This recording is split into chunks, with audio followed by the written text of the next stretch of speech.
Good morning, everyone. It is the third day of Advent. Well, fourth actually, but it's the 3rd of December. And I am about to open my second Advent calendar because I recorded a day early, so I'm on number 2.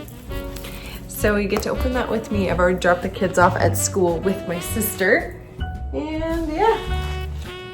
So here's number 2. Da, da, da.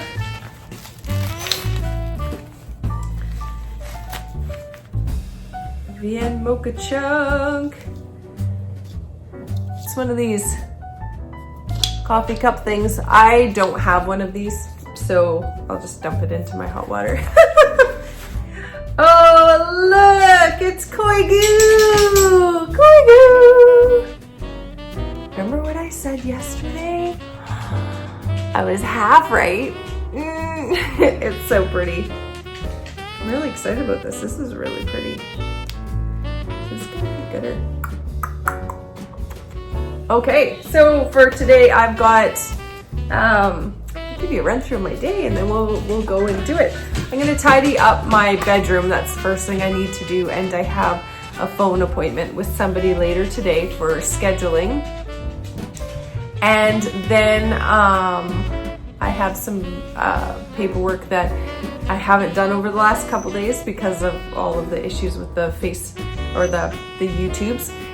And then after, when I pick up the girls from school, I have to take them they have an appointment in the evening. So it's a pretty runaround kind of day. So I'm gonna try and get as much of the paperwork stuff done as I can. But I'm gonna start with tidying my room and folding and putting away some laundry. So you get to join me for that. Isn't that exciting? Yes, I know. But you're motivating me to get it done. So I'm gonna go do that now.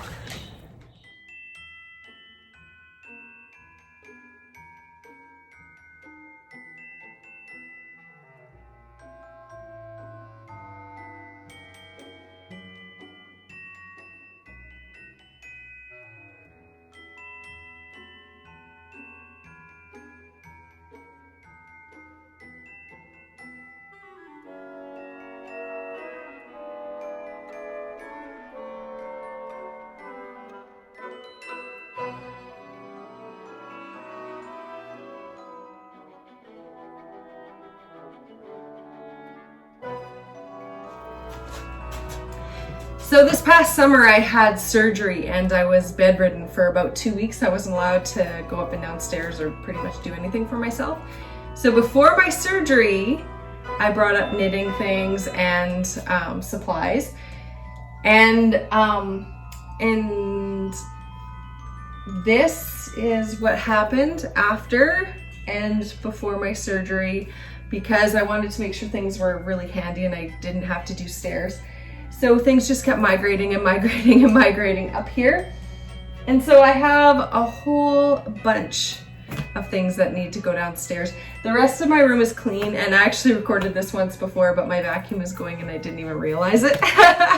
So I turned it off but I want to show you some of the books that I use, because I always find that interesting when designers share what their like secret sauce is, kind of.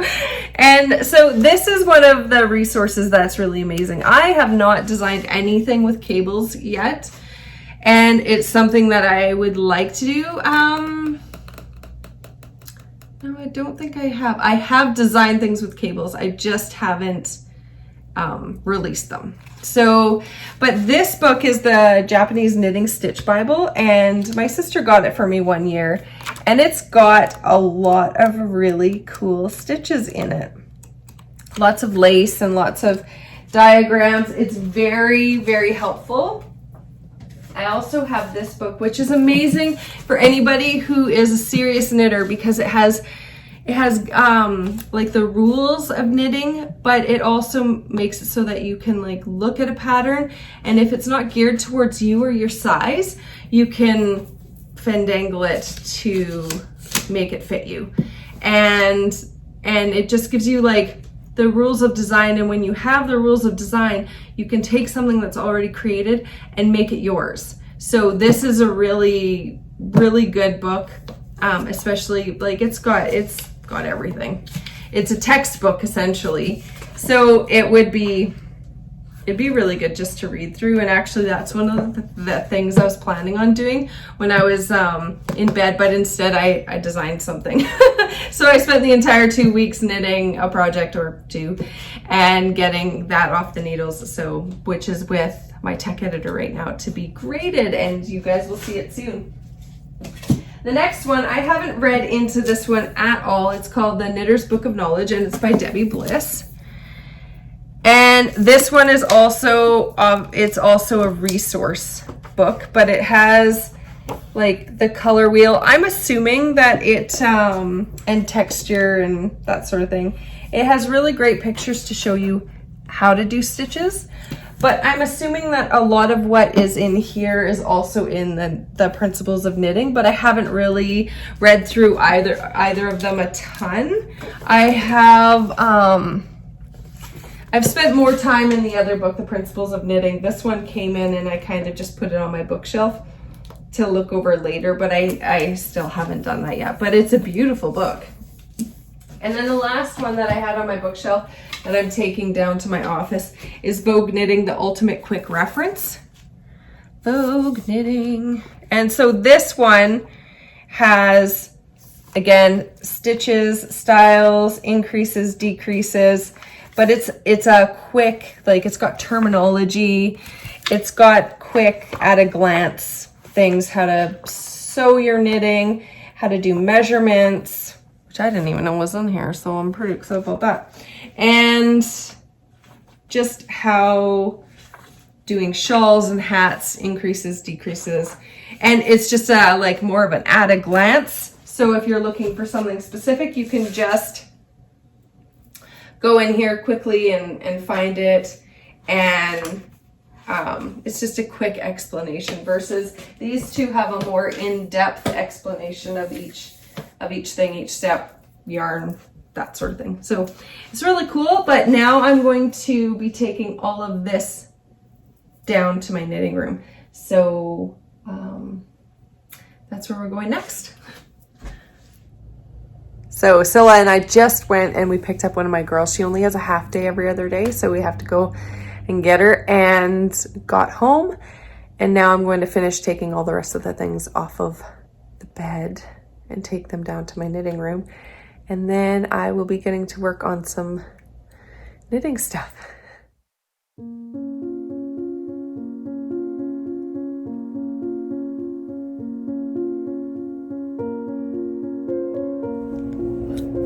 I finally made it to my office and I haven't gotten any knitting done yet today, but I moved all of the stuff that was on my bed down here.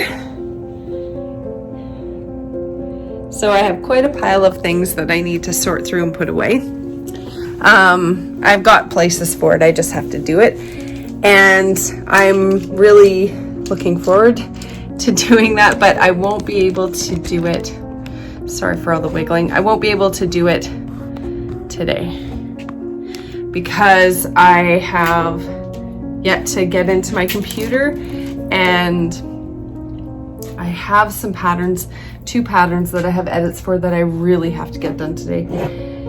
And then I have to go pick up kids, and then they have an appointment in another town. So yeah, pretty much today is not the day for that, but I'm going to be doing it. I'll probably do it tomorrow morning, get that put away, or later tonight before we watch a movie. We watch a movie every night, and we've been watching Hallmark movies, like I mentioned before, but they're very corny. And I definitely take time to like talk about life lessons because I'm that mom. So last night, one of the movies we were watching, I cannot remember what it was called. I think it was called The Christmas Wedding Planner or something. And spoiler alert, at the end, the guy and the girl are, that have their meet cute, and they're the main characters. They've been hanging out for about a week or 2 in the lead up to somebody else's wedding. And then the day of the wedding, he proposes to her and they get married instead. So it's teaching my girls that if a guy says I love you after you've been talking to him, just met him and been talking to him for a week, that is not healthy. And if a guy proposes after that amount of time, that the answer is no. I'm trying to teach the girls that that's actually not romance. So it's so hard when women are, sorry about the bump, women and humans are inundated with the idea that if it's intense, that's romance. No, that's not. It can be love bombing. So I'm just teaching my girls that because, you know, I've had a lifetime to learn that specific lesson all on its own. So I'm teaching them that. And, you know, it goes on from there. If a guy wants to move in with you and you've only been dating for a little while, also red flag. Merry Christmas, you guys. Oh my goodness. So I'm going to get some paperwork done and then go and get the kids. And I don't know, I'll end this off in a little bit. And so I'll see you in a bit.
Just got back from a long drive. The girls had an appointment, and so I had to sit there for an hour, and I got some knitting done while I sat there, but it's not really, because of COVID, it's not really an area where I can set up my camera to record or anything. I couldn't listen to music or anything.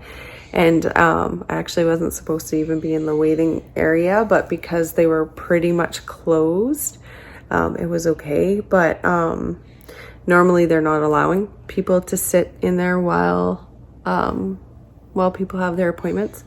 So yeah, so I'm back home now, and I'm going to just do a little bit of knitting. I did a little bit of knitting in the car while I waited for the kids in the pickup line. And yeah, so I'm just gonna sit and do a little bit of a knit for a little bit and just decompress and relax. And then we kind of ate on our way out to their appointment, so nobody's really hungry right now. And so I might make some snacks later, but we probably won't have a big dinner because we did eat a lot before the appointment. So yeah, I think I'll just chill and maybe have a cup of tea and relax for a little bit.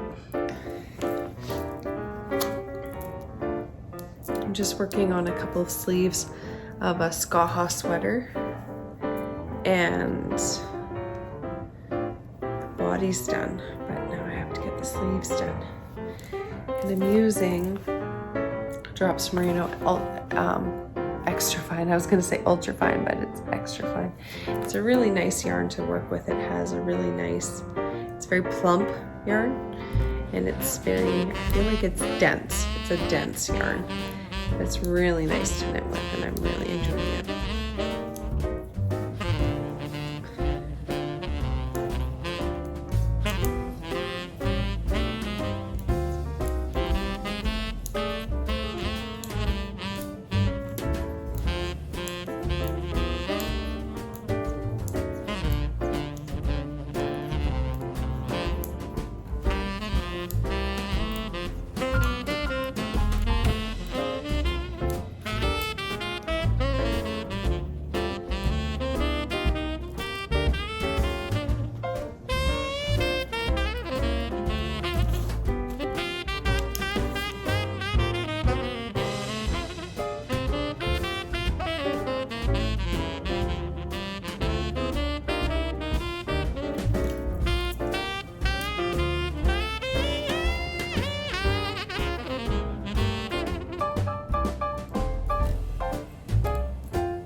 I decided instead of tea, I'm going to use this organic cocoa paste. And I just add this into hot water and make like a thick, non-sweetened cocoa drink that's really, really delicious. But it doesn't have any extra sugars or anything. And it's like, it's the drink that the Mayan kings would drink, which is really cool. It's traditionally. So that's what I'm going to have right now.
So got all the things that I needed to do done today, I believe. And now the girls and I are just gonna have a chill little while, catch a movie, and then head off to bed. So I will see you tomorrow.